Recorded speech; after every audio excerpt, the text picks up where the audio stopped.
তারেক রহমানকে গ্রেপ্তার করে অমানবিক নির্যাতনের কথা সবার জানা। ১৭ বছর পর এবার প্রথমবারের মতো তারেক রহমান প্রকাশ করলেন আমার পক্ষ থেকে কখনো বলিনি আজকে এখানে আমি ছোট ভাই সহ তাঁকেও আয়নাঘরে নির্যাতন করা হয়েছিল। আমরা উভয় ভাই কিন্তু আপনাদেরই।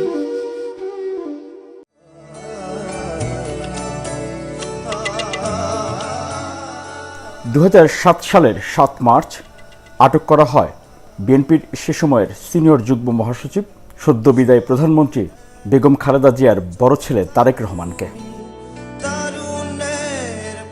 এরপর একের পর এক কাল্পনিক অভিযোগ সাজিয়ে ৭টি মামলা দায়ের করে বিতর্কিত 111 সরকার। তারেক রহমানকে গ্রেপ্তারের পর প্রথম মামলায় আদালতে হাজির করার সময়ও তাকে দেখা গেছে সম্পূর্ণ সুস্থ ও স্বাভাবিক।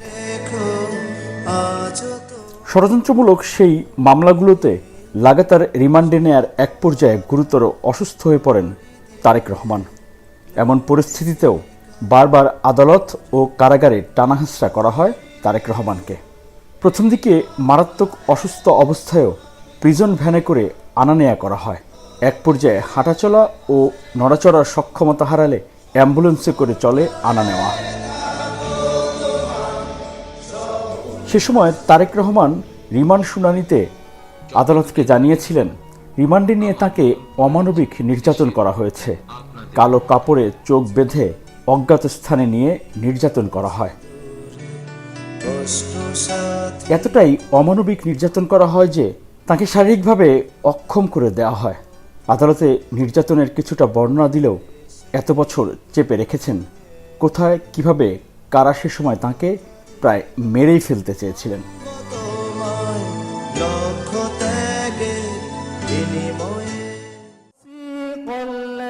১৭ বছর পর ১৬ মার্চ ২০২৫ গুমখুন ও আয়নাঘরে বন্দী থাকা সদস্য ও তাদের পরিবারের সম্মানে ইফতার মাহফিলে বক্তব্যের এক পর্যায়ে তারেক রহমান বলেই ফেললেন, ছোট ভাই সহ তিনিও একই রকম পরিস্থিতির শিকার।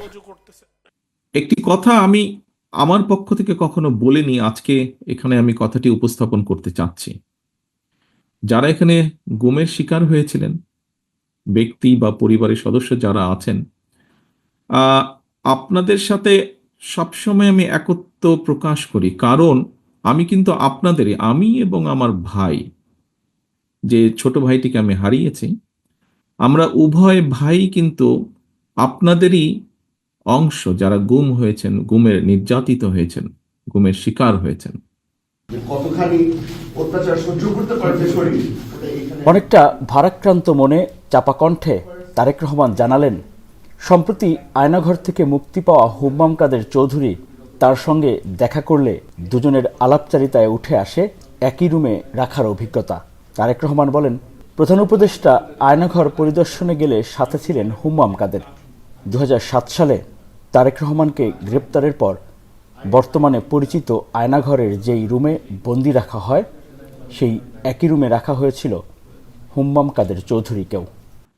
আমরা কয়েকদিন আগে দেখেছি যে আয়নাঘর নামক যেই জায়গাটি তৈরি করা হয়েছিল, সেই জায়গাটাতে বর্তমান অন্তর্বর্তীকালীন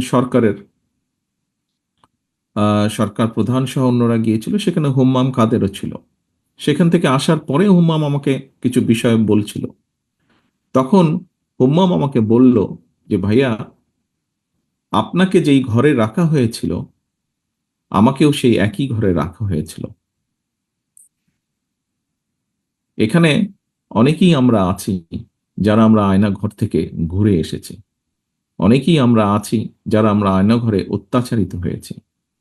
এখানে অনেকেই আছেন যাদের স্বজনেরা আয়নাঘরে গিয়েছেন, আয়নাঘরে অত্যাচারিত হয়েছেন। কেউ হয়তো ফিরে এসেছেন, কেউ হয়তো ফিরে আসেন। তার মানে তারেক রহমানকে আয়নাঘরে বন্দি রেখেই নির্যাতন করা হয়েছে। এক পর্যায়ে ভর্তি করা হয় পিজি হাসপাতালের প্রিজন সেলে। সে সময় তারেক রহমানের এই যন্ত্রণাকাতর চেহারা আর নড়াচড়া করতে না পারার কষ্ট দেখে বিস্মিত হয় গোটা জাতি। তারেক রহমানের জীবন বাঁচাতে এক পর্যায়ে তখনকার সরকার গঠিত মেডিকেল বোর্ডের চিকিৎসকরা বাধ্য হন সাংবাদিক সম্মেলন করতে।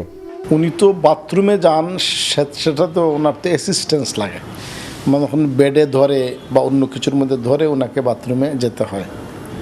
এবং আমার চিকিৎসকরা যা বলেছেন তাতে উনি নামাজ পড়েন, কিন্তু চেয়ারে বসে উনি নামাজ পড়েন, কারণ ব্যান্ড হওয়া, উনি এখনও ব্যান্ড হতে পারেন না।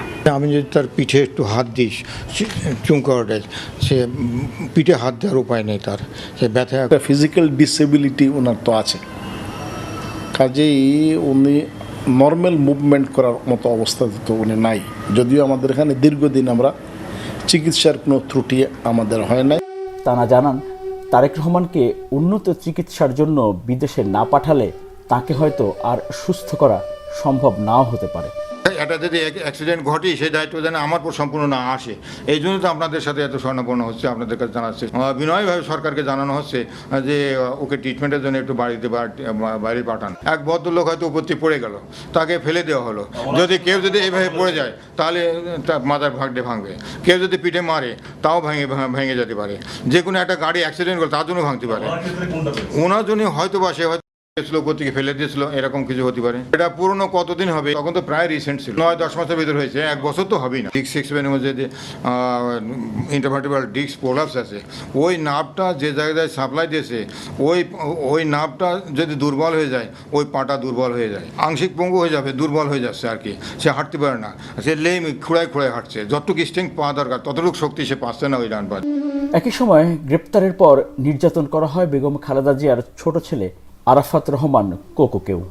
রাজনীতির ধারে কাছে না থাকলেও শুধুমাত্র জিয়া পরিবারের সদস্য হওয়ার কারণে গ্রেপ্তার আর মিথ্যা অভিযোগের মামলা দিয়ে অমানবিক নির্যাতনে অসুস্থ হয়ে পড়েন আরাফাত রহমান কোকো। এরপর 2008 সালের 3 সেপ্টেম্বর জামিনে মুক্তি পান তারেক রহমান, আর মা খালেদা জিয়াও কারামুক্ত হয়ে দেখা করতে পিজি হাসপাতালে ছুটে যান ছেলে তারেক রহমানের কাছে। ছেলের এই মৃত্যুশয্যা দেখে কান্নায় ভেঙে পড়েন মা বেগম খালেদা জিয়া। এরপর চিকিৎসার জন্য লন্ডনে নিয়ে যাওয়া হয় বিএনপির তখনকার সিনিয়র যুগ্ম মহাসচিব তারেক রহমানকে। তখনও যন্ত্রণায় ছটফট করতে থাকেন তিনি। বিমানবন্দরে নেয়া এবং যুক্তরাজ্যে পৌঁছানোর পর তারেক রহমানের শারীরিক অবস্থা দেখে আবেগাপ্লুত হন দলের নেতাকর্মী সহ প্রবাসী বাংলাদেশিরাও। বিমানবন্দরে যখন তারেক রহমানকে হুইল চেয়ারে করে নেওয়া হয়, সে সময় দেখা যাচ্ছিল তার মাথায়, হাতে ও পায়ে ব্যান্ডেজ লাগানো ছিল।